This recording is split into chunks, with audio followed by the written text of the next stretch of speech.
Hello friends, welcome back to channel. இது உங்கள் JRU. ஒரு சூற காத்து காத்து காத்து என்ன பார்த்து சூற காத்து காத்து. இன்றைக்கி வீடியோவில் நம்ம அருண் விஜய் அவர்களை பற்றி தான் பார்க்க போகிறோம். ஆமாங்க, நம்ம அருண் விஜய் அவருடைய ரெட்டத்தலை படத்தோட ட்ரெய்லர் வந்து இன்றைக்கி நம்ம சிவகார்த்திகேயன் அவர்கள் ரிலீஸ் பண்ணியிருந்தார். ஸோ ட்ரெய்லர் வந்து இப்போ தான் பார்த்தேன். ஸோ படத்துடைய டேரக்டர் யார் அப்படின்னு பார்த்தீங்கன்னா கிரிஷ் திருக்குமரன். ஸோ இவர் தான் இந்த படத்தை வந்து இறக்கியிருக்காரு. ஸோ படத்தில் முக்கியமான ஒன்று அப்படின்னா படத்துடைய மியூசிக் தான் வந்து சொல்லணும். ஏன்னா ட்ரெய்லரில் அப்படி ஒரு மியூசிக்கை சூப்பராக பக்காவாக கொடுத்துருக்காரு நம்ம சாம் CS. ஸோ அவருடைய மியூசிக் பற்றி நம்ம சொல்ல தேவையில்லை, பட் இருந்தாலும் ட்ரெய்லர் கட் அவ்வளோ சூப்பராக இருந்தது காரணமே அவருடைய மியூசிக் தான் சொல்லுவேன்.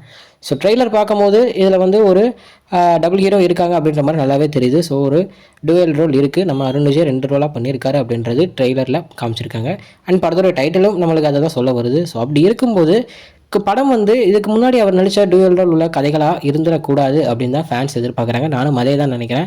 ஏன்னா இதுக்கு முன்னாடி நம்ம அவருடைய தடம் படம் பார்த்துருக்கோம், மாஃபியா பார்த்துருக்கோம். ஸோ தடம் படத்தில் சூப்பரான ஒரு ஆக்டிங் வந்து கொடுத்துருப்பாரு. 2 ரோலுக்குமே பிரித்து செமையாக பண்ணியிருப்பாரு. மாஃபியாலையும் கடைசியில் வந்தாலுமே அது பக்காவாக பண்ணியிருந்திருப்பாரு. ஸோ அந்த மாதிரி இது ஆயிடக்கூடாது, ஒரு புது கான்செப்டாக இருக்கணும் அப்படின்னு தான் நான் நினைக்கிறேன். ஸோ இந்த ட்ரெய்லர் பார்க்கும்போது கொஞ்சம் புது கான்செப்ட் மாதிரி தான் எனக்கு தெரியுது. ஸோ மற்றவங்க எப்படி நினைக்கிறாங்க அப்படின்னு தெரியல.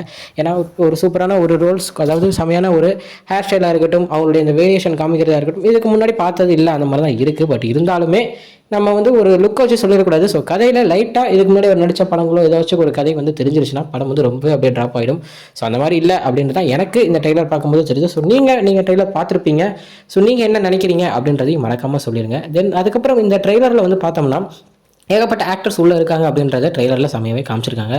ஸோ நம்ம தனியாக ஹோப் அவர்கள் இருக்காங்க, தென் நம்ம சித்தி அவர்கள் இருக்காங்க. ஸோ இந்த மாதிரி ஏகப்பட்ட ரோல்ஸ் வந்து உள்ளே இருக்குது. ஒரு சூப்பரான ஒரு ஆக்ஷன் ஃபிலிம் வரப்போகுது அப்படின்றது மட்டும் நல்லாவே தெரியுது. ஸோ படத்துடைய ட்ரெய்லர் என்னை பொறுத்த வரைக்கும் நம்ம அருண் விஜய் அவர்கள் பக்காவாகவே பண்ணியிருக்காரு அப்படின்றதான் இந்த ட்ரெய்லரில் மாசாவே காமிச்சிருக்காங்க. ஸோ ட்ரெய்லர் கட் சூப்பராக இருந்துச்சு. ஸோ அதுக்கு ஃபஸ்ட்டு எடிட்டருக்கு நம்ம சொல்லிடுறோம்.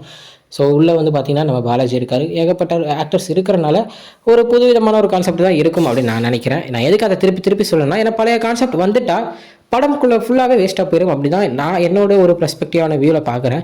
ஸோ நீங்கள் ட்ரெய்லர் பாருங்கள், ஒவ்வொருத்தருக்கும் ஒரு விதமாக தோணலாம். ஸோ நீங்கள் என்ன நினைக்கிறீங்க அப்படின்றத மறக்காமல் கமெண்டில் சொல்லுங்கள்.